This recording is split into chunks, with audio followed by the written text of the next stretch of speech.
case. All right, we'll call the meeting to order. Start with pledge. I Pledge allegiance to the flag of the United States of America and to the republic for which it stands, one nation, under God, indivisible, with liberty and justice for all.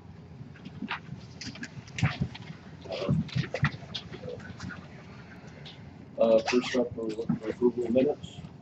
No. Second. Okay, first and second, any discussion on that? Not, all in favor? Aye. Opposed, carries. First resolution is authorizing budget bond for the county attorney, allocated insurance for deductibles. I'll move it. $50,000. Any discussion? All in favor? Aye. Opposed, carries. Next is a resolution establishing 2019 county equalization rates for town cities within Oswego County. Have a list. I think most of them are up pretty good. A few that are still under 100. I'll move it. I'll second it. First and second, Terry. I just caution the ones who are getting below 100, and I know one of my towns is, or both of my towns are in that area too, and I've seen this list go from pretty much 100 across the board, except for one or two towns, and now we're down to quite a few from that 100%. Oh, yeah. When we get below that 100% assessed value, you know, it costs taxpayers a lot more money. So Yeah, I want to be equitable. yeah. Pretty low. Yeah, almost 75. Yeah. 85. Can somebody explain that a little bit more to me? So, go if you want to. Yeah. No, man. Well, I've been here about 20 years ago. The budget officer of this county described equalization rates and the way the state figures them out as a guy in a grass skirt throwing clothes. So I don't think it's changed, but it's just equalizing out when a municipality hasn't reassessed and kept its assessment up. There's an assumption made that the values are falling below market value, and there's a formula the state uses to look at the total assessed value throughout the county, and those that they feel have fallen behind or over-assessed, they've adjusted, so you can have an equalization rate higher or lower than 100%. And generally, if your equalization rate drops, be that exports taxes to other jurisdictions. If your equalization rate drops, your tax rate will go up, and vice versa. So the goal is to try to keep it right around 100. It's a state method of trying to level and equalize property values. This is across this county. Yeah. Thank you. Okay, we're all set with that. All in favor? Aye. Opposed? Carries. Next up, we have a resolution fixing time and place for public hearing. Hills County, Oswego Local Law Number 2, the year 2019. Local law increasing the term of office of the county legislature for 2 years to a 4-year term of office.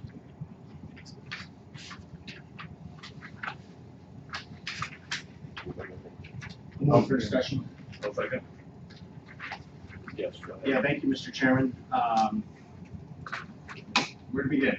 I guess I'll preface this with saying I'm somebody that's in the past been open to the conversation of moving our terms from 2 to 4 years. I think it's an idea that is worth public input and is worth conversation. I think to make this change in the middle of an election season, after our 2019 candidates have been out on doors, carried petitions, and we've had primaries, to allocate this change in the middle of the election season is nothing short of crazy to me. The argument's going to be, well, this goes to referendum. You know, this is a vote that the people can make their choice on. In my opinion, you know, when we're in these seats, there's times to call the politics on the carpet, and this is one of them. Without a doubt, this is shaping up to be an advantageous year for Republicans locally. And to make this change now, when this has been a conversation historically that has been on the table for years, brought by our caucus. And so timing always seems to get under my skin a little bit here. Because when the timing's right for my friends on the other side of the aisle, we're ready to move forward with this. When the election year is advantageous for the other side of the aisle, we're ready to bring these conversations forward. To do this in the middle of an election year is craziness. We're willing to have the conversations because we brought them forward 3 years ago. We're willing to talk about it. But to do it now, after a primary, in the middle of an election season, for me, is craziness. And the honest answer, in my opinion, is it's politics. It's politics being played. Well, I don't know myself, you know, just going around getting petitions signed and everything. I heard a lot of people, you know, actually ask me, how come you're here all the time, you know, getting petitions signed? You should have a 4-year term. And personally, in our own town, we used to have it split. You know, I mean, some of us were 2, some of us were 4 for committee people, you know. Mm-hmm. So not everybody had to go all at the same time. Mm-hmm. I mean, 4 years seems to work for a lot of other things. Mm-hmm. Probably no matter, you know, when you're going to hold that, it could be a problem for some people who are going to see negative side. Sure. So I don't think it is politics. We're actually taking the politics out of it. Everybody has their petitions in that wanted to run for the job to begin with. So the politics is right out of there. And quite frankly, if we want to talk politics, why don't we talk about the Democrat governor that made our terms 13 months? Because now I'm starting to carry petitions in February. Not complaining about it because I absolutely love knocking on doors and talking to people. I think that's great. However, at the end of the day, we have 13 months. We have a 13-month term now. We don't have a 2-year term. It's no 24 months. It's 13 months. And if you add on to that the cost that our Board of Elections is undergoing, I mean, that's another thing. I mean, we just had primaries. That's a cost. We take them out for an extra year. I mean, in all, with this resolution, we're setting a public hearing to hear some public input. And we're going to go to a public referendum. I will tell you right now, I'll vote for a public referendum because let the people decide. It's their county. I mean, how often do we get to put something to a public referendum? And quite honestly, I think this is a great way to get input from our taxpayers and constituents out there who they can say yay or nay to it. I mean, either way, I'm not saying that I'm, gonna give up my position in 2 years and not run if it doesn't pass. Same thing with 4 years, whatever it might be. But at the end of the day, I don't see it as political. We're taking politics right out of it because everything's final. That fight's all put away. I mean, you know that as well as we do. And let's move forward and see what the people have to say. Yeah. Frankly, I think it's the opposite.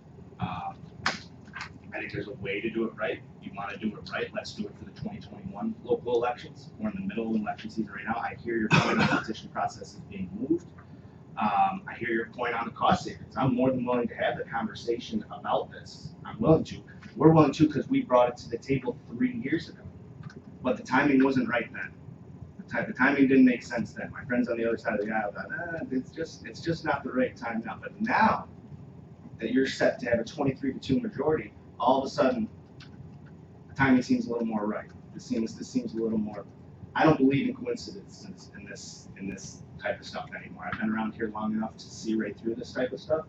When the timing's right, it seems to be right for you guys, and we can make the public argument that it goes out to vote. But the timing wasn't right 3 years ago when this was brought to the table and that these conversations were going to be made. So respectively, I see through it. And I think the public has a right to see through this type of stuff. I will say it was your Democrat governor who made our terms 13 months. That's all I'm saying. And that's fine. And I'm talking about this resolution right here, right now. And this timing, it's not a coincidence. So you want to do it right? Let's do it right. I'll make an amendment to the resolution right now, moving this from being a referendum on the 2019 local ballots to the 2021 local elections. Let's take it right out. The people that are coming into office right now will serve a 2-year term. And we're asking a resolution to set a public hearing, not public. Right. We'll change the language. We can't change the I think there's language. still discussion. Yeah. Go ahead. Before we do any- Sure. We'll have an amendment on the table. Is that not heard or? I'm asking to move it off of the 2019 local elections to the 2021 local elections. The people that are coming in right now will serve a 2-year term, and then you can go out to vote after that, when we can have some discussion about this, when the timing doesn't seem so ominous, in my opinion, and we'll do it the right way. So that's an amendment. If someone would like to second that amendment, feel free. If not, let it die. But to prove my politics wrong. Well, without a second, it's bad, so Ed, you have some. Yeah, of course, we all know I'm fairly new to this. I'm not new to politics. I'm not new to carrying petitions. I've been on the Republican committee for years carrying petitions for everybody. The governor moving the timing to coincide the primaries is a hardship in North Country. I'm sorry. I mean, this is an opportunity. I don't mind carrying petitions along with Legislator Wilbur. I enjoy talking to the people, but I like to be able to have that discussion with them and not with their door open and the heat pouring out and it's snowing and it's dark and everything else. So we're losing an opportunity to talk face to face with our constituents. I have a lot to learn. Any new legislator has a lot to learn, and to think that you can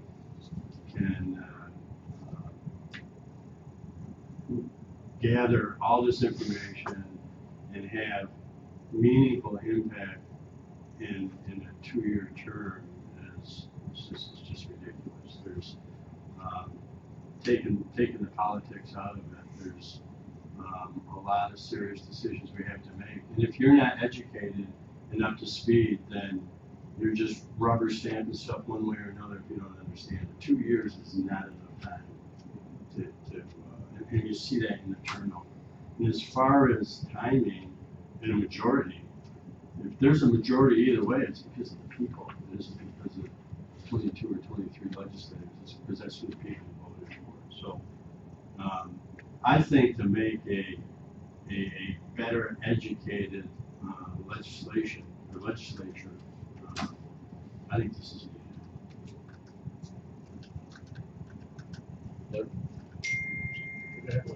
Okay, go ahead. Well, I think the 4-year term would be better because you work 1 year and you run 1 year. So you're always meeting yourself somewhere, and we have a lot of change on this legislature at most times. This year we've got big change, so we're going to have a lot of people coming in that are new. And by the time we train them, it's time to run again. So it's just it's a time thing. I've been on 12 years, so actually I've only worked 6. Simple enough. Strike that. No, he wrote it in big capitals. It is true. You run and then it seems like you're always running. James. Thank you, Chairman. With all due respect to Legislator Drum, I've come to find him to be a rational and well-versed on a lot of subjects. I have a lot more respect for him in the last couple of years, having worked with him on a few committees. But quite honestly, you were for it then, you're against it now. That is politics. I just disagree. I just disagree that the politics of it is again back to the timing. And respect is mutual. I mean this is why we're elected to have these types of conversations. So it's not personal, but in some instances, let's call it to the carpet. I mean the politics of it is that it was brought 3 years ago and it wasn't taken up. If it had been, we'd be in it now, we wouldn't be having a conversation. So if not, then when? When it We're makes, doing it. when not in the middle of an election cycle. When it makes no sense. 2 years, we're always in it. No. The amendment I just proposed was rational.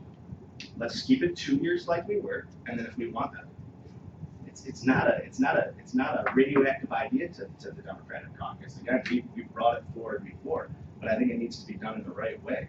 I'm going to continue to talk about the timing of it because when the timing seems to be beneficial for certain individuals, then we Keep in mind that there are then people that will talk about how your caucus was for it. It's not. I'm not worried. I'm not worried about what people are talking about. I'm worried about what I think is right and wrong. Actually, I think we just disagree. I just don't think this is being done the right way. I hear what both of you are saying. That's why I'm receptive to a 4-year term, because I've been out of the doors just like everybody else. I'm receptive to that, particularly. It takes you a full 2 years to really sink your teeth into something like this. So I agree with you. I mean, I agree with the conversation, but I don't agree with it in the goalposts that we are working. It just doesn't sit right with me, and I made my point. That's all I can say on it. I think we're going to disagree on this one, but I think we have to be transparent about it, and that's what I'm trying to do. Dave? Yeah, the only thing I would add, or I guess echo what Edmonds is saying, I mean, I think, again, as new legislator, it's very tough to be able to speak confidently almost when you're out campaigning and collecting signatures 13 months after assuming office. And, even though I had been city councilor before this, so I kind of knew the drill. I think, especially for brand new to any of this, I think that could be a very, very daunting task. To Tom's point, I mean, I think there's a difference between politics and optics. I can understand perhaps the optics of what he's trying to get at, but the politics, I think, is a moot point. If you're a party that was for it 3 years ago, and now against it, that's true politics right there. It has nothing to do whether you believe something or not. If you believe it's the right thing to do, then it's the right thing to do whenever it's about to happen. It's not, I believed it was the right thing to do 3 years ago, and I don't believe it's the right thing to do now. That's the difference between politics and perhaps optics, and which is what you're speaking to. If 2 years from now, if your point is that we shouldn't do it in the middle of an election cycle, well, we'll be in an election cycle 2 years from now, and we'll be right in the middle of an election cycle. So that point's out the window. It's politics to think that the winds might change in 2 years, and that's when we should bring this back up again. If it's the right thing to do, it's the right thing to do, and I think we move on from there. Yeah, I just disagree. I just disagree. I hear you that you disagree, but that's the Yeah, optics of that's the optics of what you're that's the optics of what it is. I mean, you're One of them is Scott, get you over can classify it however way you want. We're going to disagree on whether it's optics or whether it's politics. This resolution that the Republicans are putting forward is politics, strictly politics. So when the Democrats put it forward, it's not politics. When we can't even get heard, legislature. Well, I'm We just can't even get heard. But when it's advantageous for this side, we get it heard and we bring it forward. So I'm not, I'd just like to add, look, this is the way politics and government is supposed to work, is we're supposed to have these debates and this discussion. So, Legislator Drum, you're entitled to your point, and I respect you for that, as well as I'm sure you respect me for my points on this as well. But one thing I would like to add is, we have a number of projects that we've started since you've been here, since I've been here, since Legislator Lockwood, all of us. And those projects take a lot of time, as you know. Let's take, for example, one project. We have a resolution coming for this IJC. We're in the 3rd year of this IJC issue here, still tackling it.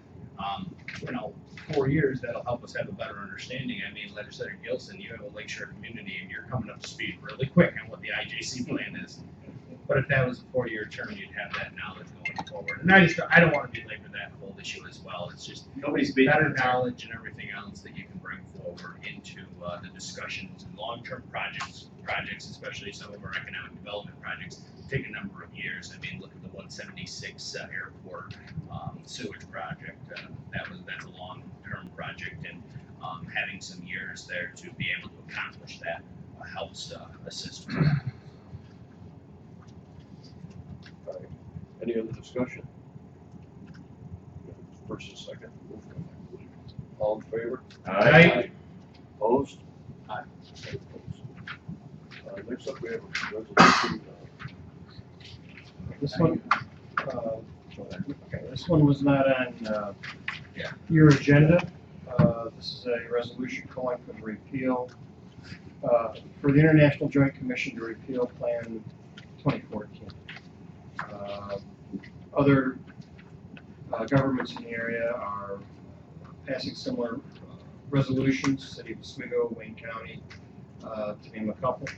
I just got this morning, so it's here for your consideration. But I did notice that in the final resolve, although this is calling on the International Joint Commission to take some action, the resolve that states who gets a copy of this does not say International Joint Commission, so I'd like to suggest that you add to the list of recipients the International Joint Commission and the St. Lawrence River Lake Ontario Board of Control. We have to amend that. Okay. Make a motion to amend this resolution I'll to second. reflect those two Okay, we have a notations first on and there. second. I would like to say that Legislator Drum made, let's vote on the amendment. Okay. All in favor of that amendment? Aye. Opposed? Motion carries. Now for Um, discussion on- Yeah, I'd just like to say this is a good way to have our fellow counties' backs on this issue, our constituents' backs. I know that Legislator Gilson, Legislator Drum, you have constituents you're dealing with daily on this issue. Legislator Drum is a minority member, is joining the pre-ready task force, if you will. We appreciate your efforts on that. And all in all, this county has been working very closely together, hand in hand, cities, towns, everybody's coming together. That's something that we've always seen in this county, and it makes me very proud to call home, is that in the middle of a crisis, we all come together and lead forward. I sitting in a meeting on Friday, the chairman, the vice chair, and myself, we were invited by the congressman to join them, and quite honestly, the question was asked, what's the next step, how far until we get there? It's going to be at least another year, folks, and hopefully it can be addressed for this season next year. There's some work to be done. They're evaluating some plans, and keep in mind that our U.S. commissioners are brand new, and I'm not making up for them, making excuses or anything, because I want to go in and just pull the plug and be done. I mean, they were appointed by Trump. Why can't they act like them? But anyways. They Twitter the water. Yeah. Twitter the water, yeah. But anyways, at the end of the day, I think that they're trying, they're hearing us, and it took a lot of guts for Pierre Belland to come from Canada and take the heat, and I personally gave him a little heat afterwards on it, and I think actually, not to make excuses, but he gets the message, so. Yeah, I appreciate that, Legislator Wilbur, and as we will continue to have these conversations in our little task force we have forming here, but one thing I just want to make sure when we're talking about repeal with this plan in specific, because I do talk to homeowners, like a lot of us do, particularly that are impacted by this, and we know a lot of people, there's true raw emotion, as there should be there when you got 2 for water, 3 for water in your basement or your house is gone. With our previous plan, we saw amendments to the plan, and I just want to make sure as we're having these conversations moving forward that we're talking about it in a responsible way to not give homeowners, for those affected, false hope. It's extremely difficult to repeal this plan, to just pull the plug and repeal it all out in full. And I think we'll have those conversations probably as we continue to evolve. We want whatever solution is the best, whatever's right. If that's pulling the plug, then of course we're going to support that. I just take the opinion right now that I don't know how necessarily feasible that is. So I just want to make sure as we're continuing to have these conversations, something needs to be done. That's the bottom line. Whether it's a repeal, if that can be done in a responsible way, or whether it's amendment to the plan that regulates these outflows in a much more timely and responsible manner. But let's continue to talk about this as we move forward, because like you said, Terry, it's not going away anytime soon. But let's not give homeowners a false hope that all these governments can get together and then that's just going to have the plug pulled. We got to continue to kind of have this in a responsible way. So I just wanted to add that 2 cents to the conversation. So one thing that I wasn't actually aware of, and I started going to like the BB7 plans way back in the day. I mean, since I've been a legislator, I've been really involved in looking at the plans, and they had proposals, and then I involved in the plan 2014. However, one thing that I wasn't aware of is that it isn't a majority rules on the IJC. It is a consensus. So all 6 commissioners have to vote one way or the other on this, which that's kind of scary. I mean, if Canada has one school of thought, we have another, and how to get that together. So you are right. That's pretty difficult right there, having 6 people agree on something. Right. Okay, any other discussion? We're back to the original. Well, I think, I agree. And, you know, bureaucracy to think that this will be rescinded is certainly a stretch. But I think we have to make the noise at a level that that's what the expectation is, and let the, you know, let the chips fall where they fall. But I think we have to keep this in front of them with seriousness at a level where we think rescinding is a proper move. You know, if we don't speak loud enough, often enough, I don't think we'll be heard. All right, so we still need a motion on the original. Because we just said, Yes. Second. Need a motion in a second first. First. Because we just did it. Then we should have had the motion. Then we'll amend it. All right. Yeah. Go back to the first motion then. Yeah. All right, first and second. Any other discussion? As amended, Yes. All in favor? Aye. Opposed? Carries. Next up, we have Sarah Davis. So I wanted to come in to bring the committee up to speed on where the county is at in implementing the centralized arraignment plan. We refer to it as CAP. So to summary, we are currently and have been for about a decade out of compliance with New York State law, which requires that any defendant being arraigned must have an attorney present at that arraignment. Big litigation that involved 5 different counties was settled 2 years ago. The state instituted a plan of grant money. So the assigned counsel plan, we're actually called the public defender technically under the county budget, but we're not a public defender office, we're assigned counsel office. Has received a contract for grant money from the state, but the state didn't provide funds for anybody else to implement this plan. So what we have been working on for quite some time is how to put a centralized arraignment plan in place. The biggest barrier, and I came into this job in 2016 and have been working on it since then, the biggest barrier was initially we were told there was no space at the jail to have holding cells. And this has been a big learning curve for me about how the Department of Corrections works and where they can put people and where they can't. And I mean, the regulations are absolutely onerous. So Sheriff Hilton, who could not be here today, did locate some space that is frankly perfect to have as holding cells. There is a build that has to happen to make them compliant with the Department of Corrections. On May 24th, Phil and Terry and a whole bunch of us went and looked at the space. John Buger was with us. John is putting together a price quote about what that build would cost, and that is a county cost. There's no funds. I can't use any of the funds that the state has given to the assigned counsel to pay for that. John had originally thought, and correct me if you have different numbers in this bill, but he was saying around the $20,000 range. But that all has to be approved by the Department of Corrections. I'm finding that the Department of Corrections is akin to quite a few state agencies, and they don't move that quickly. So we're not sure exactly when they're going to approve the plan, which will give us the final determination on the numbers. Phil and I have talked last year, if you recall, there were some unanticipated funds that came in to assigned counsel from some old grants that had been on the table, and we still had $50,000+ in unanticipated revenue that had gone into general funds that we could use for that build money.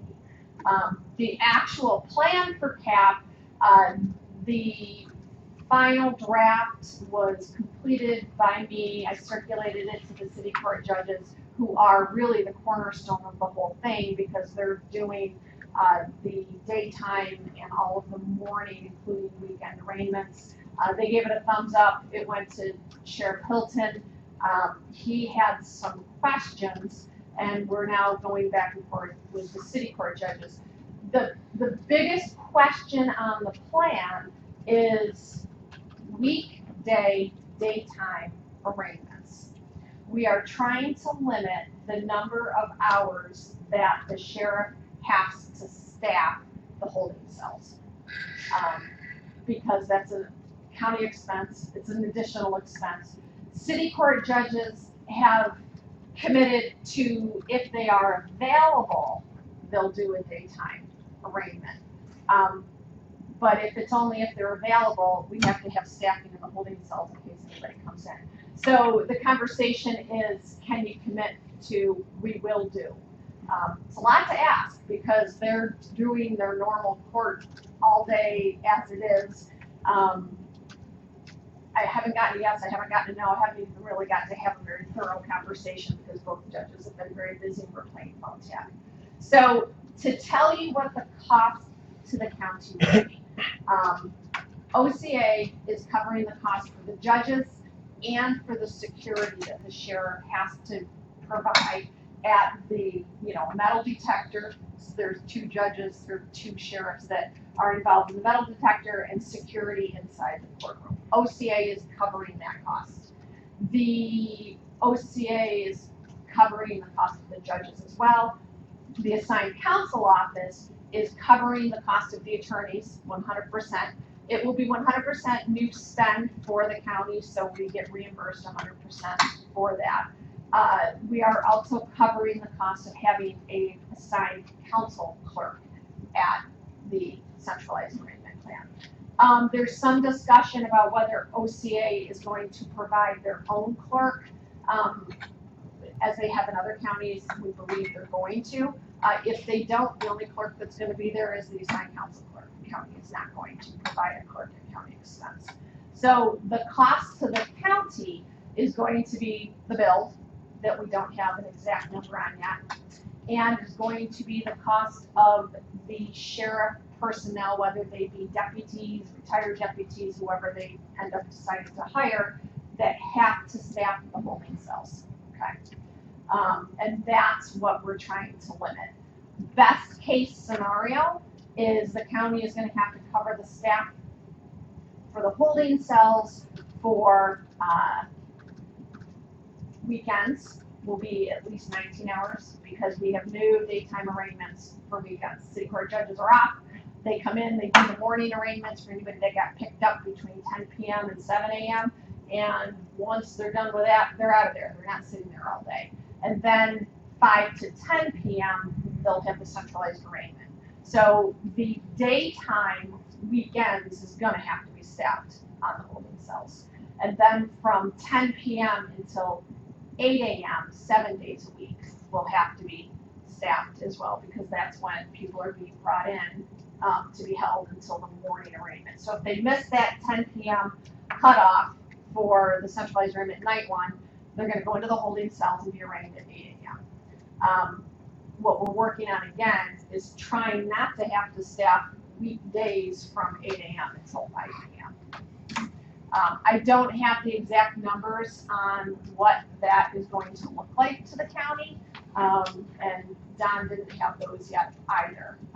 And I don't know that he's going to really knock himself out getting them until we know whether we can get the city courts to commit to doing those daytime arraignments. Again, they say we absolutely will do them if we can. We're trying to get them to say we'll absolutely do them. So that's where that is. The other interesting twist to all of this is New York State just instituted bail reform that is going to be effective January 1st of 2020. It's a major change to how things are done. My understanding of it is that the only people that can be held on bail is violent felons and some domestic violence arrestees. Everybody else is going to be given an appearance ticket. So bail is going to go way down, which may mean our numbers are going to go way down in the jail. right now, the reason we have to have holding cells outside the jail facility, well, when I say jail facility, I mean, these guys have seen it, it's literally, here's the jail locked door, and it's right on the other side of the holding They cells. were actually holding cells for county court, so they're all set up for the same courtroom we're gonna use, so. Correct, yeah. If our numbers were down low enough, we wouldn't need these holding cells, they could be held right in the general population, and then you're not having to worry about hiring extra staff. But we don't know what that really is going to look like ultimately. It's hard to believe that our numbers aren't gonna get weeded out as we go down the road, but it's not like January 1st is gonna hit, we're gonna have an empty jail up there. So that's, that's an unknown, and if it goes down low enough, then we don't need the holding cells, that will be less expensive for the county overall. But the bad news is, there is no money out there that the state is giving the county to reimburse the county for those expenses of the sheriff. So that's why we're working so hard to try to keep that low. My program has, I'm gonna be perfectly frank, it has absurd amounts of money. I don't even know how to spend the money they're giving me. Because at the end of the 5-year term, it's $3.2 million on top of what our current budget is. It cannot replace our current spending. The county is currently spending money on A, we can't use that money to pay for A. So they want us to take our $2 million budget and put it to 5.2. And I mean, I'm pretty good at spending money, my husband would tell you, but I can't really figure out how to spend this. So Phil and I have talked about really seriously looking at a PD office and using the ATV as a conflict. A lot of counties have done this. They've just taken this money from the state, that's $3.2 million, and they've just created a public defender's office. And then they use the conflict for the difference. Now, everyone gets all excited about that. What I will say is that, the conflict office really can still be pretty expensive. And we'd have to make a determination of where family court goes, because some PD offices do the family court and the criminal branch. So I've been in contact with ILS, Indigent Legal Services. This is really interesting, but when I first started, all I thought they were was my grant agency, and they were very, very not helpful. They were very difficult to work with.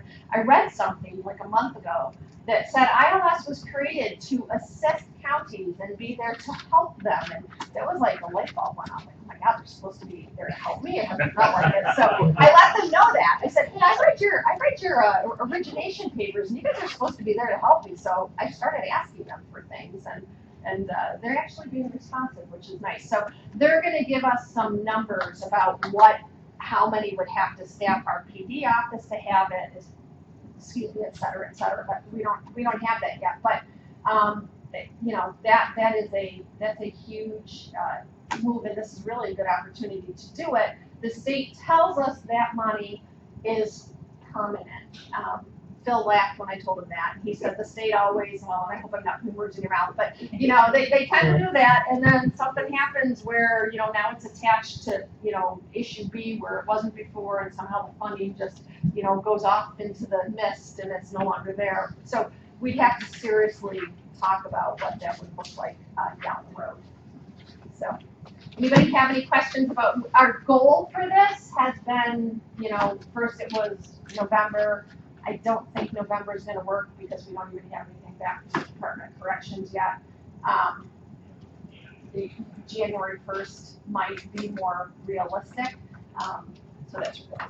Yeah, go ahead. Yeah, is there any room for a blend of arrangements utilizing town, like we do today, town justices on the weekends? The town justices are the ones that are going to be seating from 5 to 10, 7 days a week.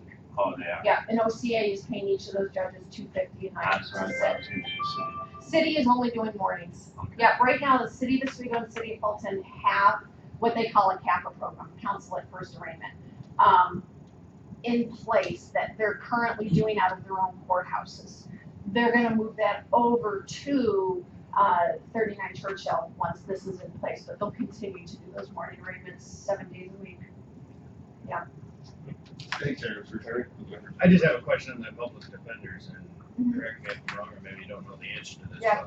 But I was always told we have to mirror the district attorney's office if we go to a public defender. Budget wise, meaning budget wise Yeah. and, personnel wise and everything, Yeah. so, not- Well, I I don't wanna think draw they're, attention to it, but the district attorney's salary is pretty high. Is that gonna have to be the same for public defender's salary?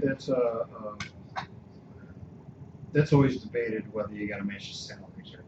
Yeah. The public defender I'm a and the little DA concerned, have to too. have equal resources so that